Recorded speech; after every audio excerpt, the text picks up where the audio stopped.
안녕하세요. 증시 브리핑 한혜솔입니다. 지난 주말 태풍 다나스가 한국에 얼마나 큰 비바람을 몰고 올지 걱정이 많았었는데요. 다행히 한반도로 북상하자마자 소멸하면서 우려했던 대형 재난은 없었습니다. 그래도 태풍 전선과 장마 전선이 만나 한때 형성한 폭우로 부산과 전남 곳곳에서 침수 피해가 발생했는데요.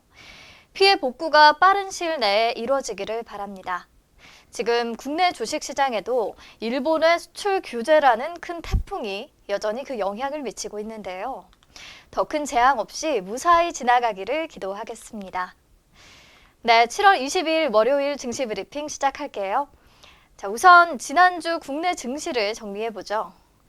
미중 무역 분쟁에 대한 불확실성이 재차 부각되면서 2070선 초반까지 주저앉은 이후 18일 한국은행의 깜짝 기준금리 인하에도 하락세를 이어가면서 2060선까지 밀렸고요. 다만 19일 저가 매수세가 유입되면서 2090선을 회복했습니다. 종목별로는 아무래도 일본 수출 규제에 의한 반도체 소재나 탄소 섬유, 공작 기계 등 수혜주들이 계속 상승세를 이어갔죠. 일본의 수출 규제 우려가 여전히 시장을 옥죄는 가운데 그나마 미국을 비롯한 주요국의 완화적인 통화정책 기대가 증시를 받치고 있는 상황인데요. 지난주 막판에 뉴욕 증시에서는 50bp의 더블샷 금리 인하 가능성이 제기됐었죠. 그런데 연준 당국자들이 이 기대에 찬물을 끼얹었습니다. 우선 지난주 더블샷 금리 인하 기대감에 불을 지폈던 윌리엄스 뉴욕 연은 총재. 경제적 고통의 첫 징조가 보일 때 금리를 낮추는 신속한 행동이 필요하다며 빠르고 공격적인 대응에 나서야 한다고 강조했었는데 이 발언에 대해 뉴욕 연은 대변인은 학술적 연구 결과를 언급한 것으로 다가오는 FOMC의 정책적 조치에 대한 힌트를 준 것이 아니다라고 해명했고요. 연준 내 대표적인 비둘기파인 제임스 블러드 세인트루이스 연은 총재도 지금 시점에서 금리 인하는 필요하다라는 기존 입장을 보이면서도 연준이 극적인 금리 인하로 가게 된다는 의미는 아니다라면서 50bp 금리 인하론에 명확하게 선을 그었습니다. 이렇게 대규모 금리 인하에 대한 시장의 기대가 급격히 사그라들면서 뉴욕 증시에서도 추가 상승 모멘텀은 사라진 상황입니다. 이번 주는 7월 FOMC 회의를 앞두고 연준 위원들의 발언이 금지되는 블랙아웃 기간이거든요.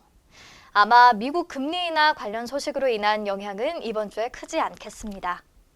오는 25일에는 유럽중앙은행의 통화정책회의가 열립니다. 지난 11일 공개된 6월 ECB 의사록에서 정책위원들은 경기 부양을 위해 금리 인하와 2조 6천억 원 유로 규모의 채권 매입 프로그램 재개 등 추가 부양책을 검토하기로 합의했거든요. 한국은행의 금리 인하 효과는 미미했지만 이렇게 주요국들의 통화정책 완화 분위기가 힘이 돼줄 수 있을지는 좀 지켜봐야겠습니다. 이번 주 국내 증시 여전히 일본의 추가적인 수출 규제 강화 여부에 영향을 받을 수밖에 없겠고요. 개별 기업의 실적 발표에도 주목해야겠습니다. 내일 23일부터는 이틀간 세계무역기구 WTO에서 일본 수출 규제 문제가 정식 의제로 논의되죠. 일본이 우리를 화이트리스트에서 제외하는 절차를 진행하고 있는 시점에서 국제사회를 설득하기 위한 한일 총력전이 펼쳐질 것으로 보입니다. 일본은 24일에 우리나라에 대한 화이트리스트 제외 시행령 개정을 위한 의견 수렴을 마감할 예정이죠. 화이트리스트 제외로 의견이 모아지면 실제 시행은 통상 3주 뒤인 8월 중순으로 예상됩니다. 당분간은 반도체 소재주와 추가 제재 품목으로 예상되는 수소차와 기계, 또 탄소 섬유 관련 종목들에 관심이 계속될 것으로 보입니다. 그리고 이번 주에는 현대차와 우리금융지주, 제일기획, 포스코, 기아차, 삼성바이오로직스, LG화학, SK하이닉스 등 주요 기업들의 2분기 실적 발표가 예정돼 있습니다. 실적에 따른 종목별 움직임 체크해 봐야겠습니다. 아무튼 뭐니 해도 최근 우리 증시에서 제일 핫한 이슈는 일본, 또 일본입니다. 수출 규제 문제가 해결되지 않는 한 방향성을 찾기가 쉽지 않아 보입니다. 네, 현재 시각 2시 지나고 있는데요. 시황 체크하고 갈게요. 오늘 코스피 지수는 외국인의 매수세가 큰 폭으로 유입되고 있음에도 소폭 하락세를 보이고 있고요. 2090선 초반에서 움직이고 있습니다. 하락 출발한 코스닥 지수는 장중반의 상승 반전에 성공하는 듯 했으나 외국인과 기관이 팔아치우면서 다시 하락 전환했고요. 현재 0.12% 내린 673.24를 지나고 있습니다. 오늘도 외국인과 기관 순매수 상위 종목 같이 알아볼게요. 코스피 시장에서 외국인은 SK 하이닉스를 가장 많이 사들이고 있고 2위는 삼성전자, 3위는 포스코 케미칼 순으로 매수세가 유입되고 있습니다. 코스닥 시장에서는 1위는 원익 IPS, 2위는 카페24, 3위는 RFHIC 순으로 매수하고 있네요. 네, 그럼 기관들은 어떤 종목 담고 있을까요? 기관 순매수 상위 종목 코스피 시장 1위는 포스코 케미칼, 2위는 웅진코웨이, 3위는 맥쿼리 인프라고요. 코스닥 시장 1위는 헬릭스미스, 2위는 테스, 3위는 NHN 한국사이버결제입니다. 연속해서 언급되는 종목들은 관심 갖고 한번 보시면 좋겠죠? 네, 그럼 오늘 시장 키워드 바로 만나봅시다. 오늘 첫 번째 키워드는 2019년 세법 개정안입니다. 25일 기획재정부가 세법 개정안을 내놓을 텐데요. 오늘 더불어민주당과 정부가 국회에서 협의회를 열고 2019년 세법 개정안의 주요 내용을 논의했습니다. 조정식 더불어민주당 정책위의장은 이 세법 개정안 당정협의 결과 브리핑에서 무역분쟁 장기화와 반도체 업황 부진에 최근 일본의 수출 규제 등으로 우리 경제의 버팀목인 수출과 투자가 위축되고 있다며 집중해야 한다는 공감대를 형성했다고 우선 설명했고요. 기업이 하루빨리 투자에 나설 수 있도록 민간 투자 촉진 세제 3종 세트를 조속히 추진한다고 밝혔습니다. 여기서 민간 투자 촉진 세제 3종 세트란 생산성 향상 시설 투자세액 공제율 한시 상향, 투자세액 공제 적용 대상 확대와 일몰 연장, 설비 투자에 대한 가속 상각 6개월 한시 확대가 포함됩니다. 또 국내 소비와 수출을 활성화하기 위해 내국인의 면세점 구매 한도를 3,000달러에서 5,000달러로 상향하고 승용차 구매 시 개별 소비세 한시 감면을 확대하는 등 다양한 세제 지원 방안을 발표했는데요. 사실 우리가 가장 궁금한 부분은 일본의 수출 보복 대응을 위해 어떤 세제 혜택이 논의됐느냐잖아요.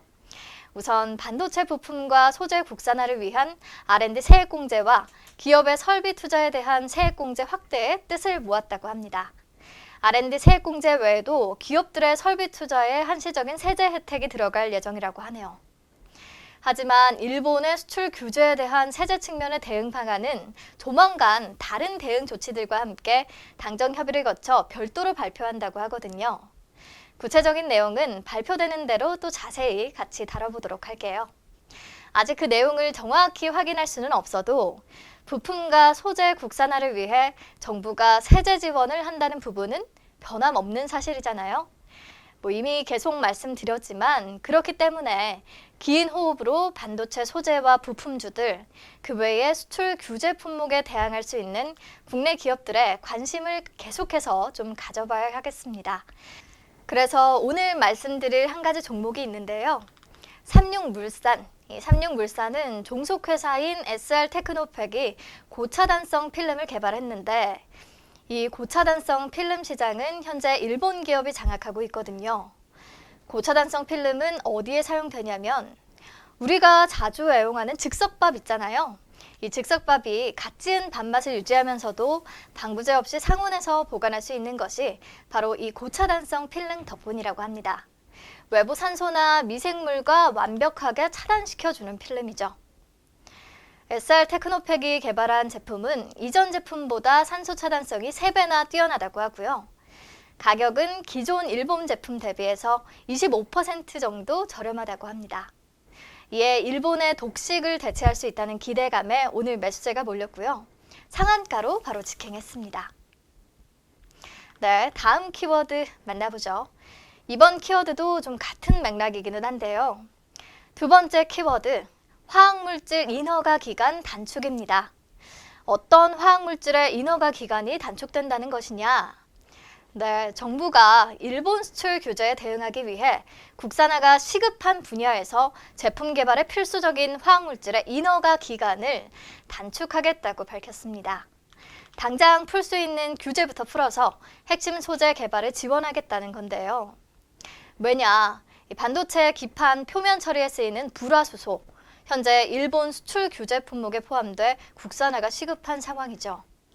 그런데 지금은 국내 업체가 이 불화수소를 연구개발 용도로 제조하거나 수입하려 할 때 환경부로부터 확인받는 데에만 2주가 걸린다고 합니다. 그래서 제품 개발을 위한 연구 등 꼭 필요한 부분에 한해서는 인허가 기간을 단축하기로 한 거죠.